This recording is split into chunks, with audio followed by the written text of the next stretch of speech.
Ready for a refund? Why, you could be getting some money back from your gas and electric bills. Changing cancer therapy as we know it. The groundbreaking new device right here in Southern California.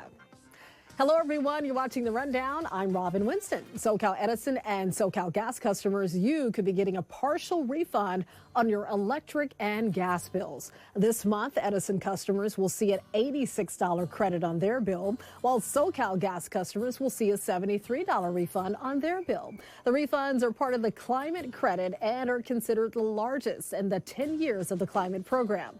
Edison customers will also see an $86 refund in October. The Powerball jackpot has crossed the $1 billion mark after no one matched all 6 numbers in Monday night's drawing. There were several winners in other states that matched 5 numbers. The Powerball has been growing for months since the last winner on New Year's Day. Wednesday's jackpot is now worth $1.09 billion. The cash prize is $527 million. Good luck. Well, get on out there and enjoy the sunshine before the next storm moves in. Yes, there's another one on the way. Let's check in with meteorologist Belen De Leon. Oh, it is spring and it is feeling like it. We have some nice weather through Wednesday. High pressure bringing us some dry, mild conditions with plenty of cities hitting the 70s. But by the end of the week, a cold storm moves in. We'll have a chance for some rain, mountain snow, and also very low snow level. Now, this is going to be a cold system. It's not going to have a whole lot of moisture, but it is going to really drop our temperatures. Check this out. Today, we have temperatures at 77 for the Inland Empire, but by the end of the week, temperatures come down to 56 degrees. These numbers are cold for January. So in April, this is going to really feel out of season. Temperatures about 21 degrees colder than the middle of the week with a chance for rain and mountain snow. Donald Trump has been ordered to stop attacking people connected to his criminal case in New York. The judge presiding over the impending hush money trial expanded a partial gag order. It comes after the former president's online attacks against the judge's daughter. The judge barred Trump from going after his family members and Manhattan's district attorney. Trump was already under a gag order that directed him not to talk to witnesses, prosecutors, or court staff. The judge said Trump's actions could have, quote, chilling effect on a case that's just 2 weeks out from trial. Meantime, Trump has posted that $175 million bond in his civil fraud case. This is in New York, too, but it's separate from those other criminal charges. By posting bond, Trump has prevented the seizure of his assets while the case remains on appeal. If Trump does not win on appeal, he will have to pay more than $450 million. Did you notice a bright plume in the sky just after sunset? It was a SpaceX launch from Vandenberg. The Falcon 9 rocket launched at 7:30 and sent 22 new Starlink satellites into orbit. Now, if you watch closely, you may have also seen the rocket's reusable booster come back to Earth. It successfully landed on a drone ship in the Pacific. And a lot of people saw this in the sky, too. Check it out. Some sort of debris falling from space, breaking apart and fading into the horizon overnight from Monday into Tuesday. Now, we don't know if this is connected to the SpaceX launch because that actually happened hours earlier. We've reached out to both the FAA and SpaceX for more information. But in the meantime, we've been seeing a lot of your posts, your photos, and your videos of this very strange sight. April is Distracted Driving Awareness Month, and here in California alone, 828 people have died in distracted driving crashes since the start of 2021. Cell phone use like texting, talking, and scrolling social media has become the most common distraction. Other risky actions include adjusting the radio or GPS, applying makeup, or eating and drinking. By driving distracted, you're robbing yourself of seconds that you may need to avoid a close call or deadly crash. Instead, the National Highway Traffic Safety Administration recommends pulling over and parking your car if you need to send a text. Just make sure you're in a safe spot. Or you can even ask the passenger to be your designated texter, and they can respond to messages for you. If you're still struggling, put your phone in the trunk or the glove box, anywhere out of reach so you won't be tempted to grab it. The long-awaited Metro Purple Line subway project has hit a new milestone. Crews have now completed tunneling the 9 miles of the future subway. The subway line is expected to be completed before the 2028 LA Olympics. A groundbreaking new device could change cancer therapy as we know it. There are only 8 of these in the world, and one of them is in use right now in a hospital in Orange County. NBC4's Hetty Chang has an exclusive look at this new technology and how it can help, especially younger cancer patients.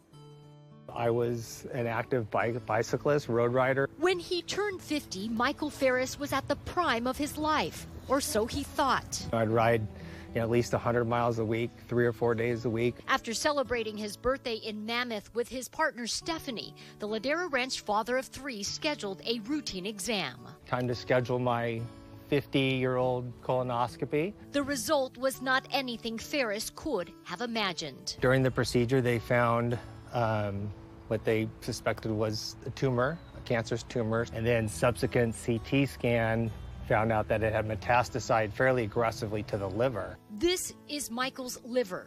90% of it is covered with tumors. He had no cancer in his family and had little to no symptoms. So, that hit me like a ton of bricks in my family. And I have 3 sons, ages 16 to 21.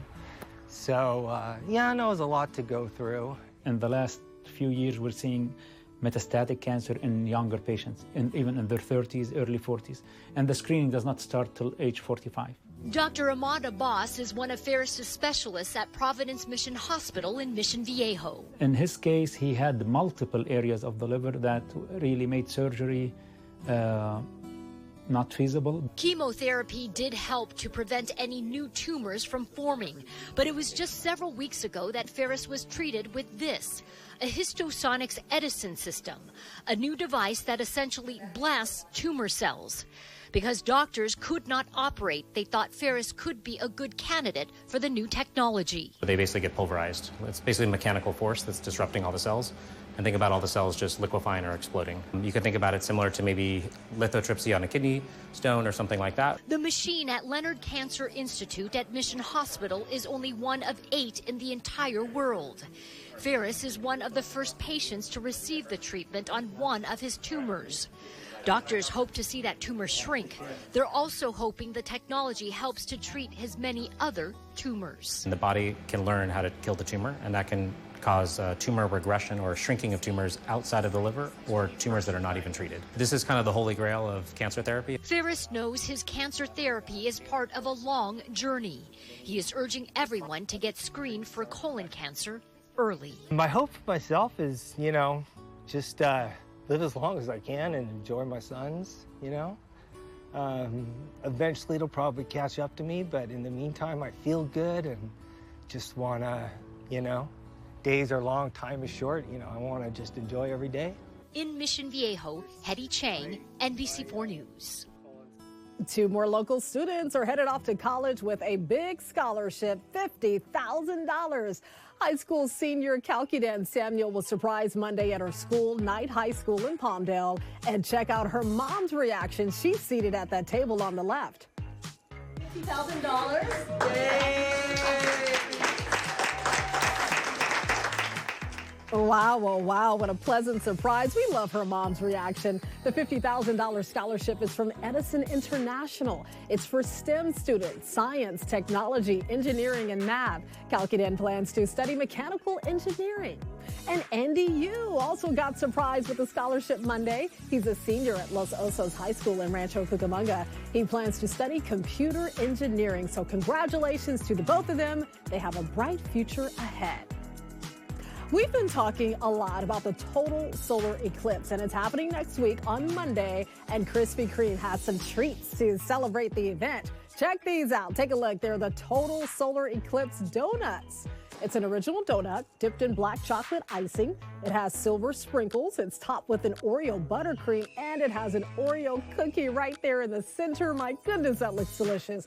The donut will be available starting Friday. It'll be at Krispy Kreme through Monday when the total solar eclipse happens. I'll take a dozen, please, and thank you. A California woman is looking to break the world record for the longest scarf crocheted by one person. And you might be wondering what the current record is. Well, it's 834 feet, 8 inches, and the scarf was made by a woman in the UK. But Daisy Tack of Richmond says she made a massive 870 feet long scarf Tack began her scarf when she was learning to crochet in February of 2023 as a way to cope with some health issues. Tack says the project took 376 days and a whole lot of yarn. I would do it little bits here and there every day. I actually ended up averaging a little over 2 feet a day once I did all of my calculations. And in some ways, the hardest part's what you're seeing right now, which is getting it measured, getting it coordinated and pulled together. Well, Guinness has yet to certify the length of the scarf. Everything has to be verified. And then there's, of course, the paperwork. The process could take weeks. Actor Jared Leto pulled off an April Fool's Day joke on the Wheel of Fortune. And take a look at what happened during Monday night's show. Here are the stars of our show, Jared Leto and Vanna White.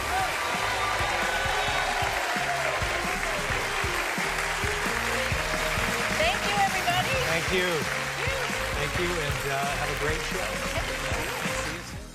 Surprise, surprise. He welcomed the contestants, introduced the first puzzle, but that was it. We didn't see him again. He just disappeared. Well, the show went back to the regular host, Pat Sajak, and they acted like nothing had ever happened. You can always get news and weather updates on the NBCLA app and our website, NBCLA.com. And be sure to tune into Today in LA on NBC4, weekdays from 4 to 7 a.m. I'll be helping you get around with traffic reports throughout the morning. I'll see you next time on The Rundown.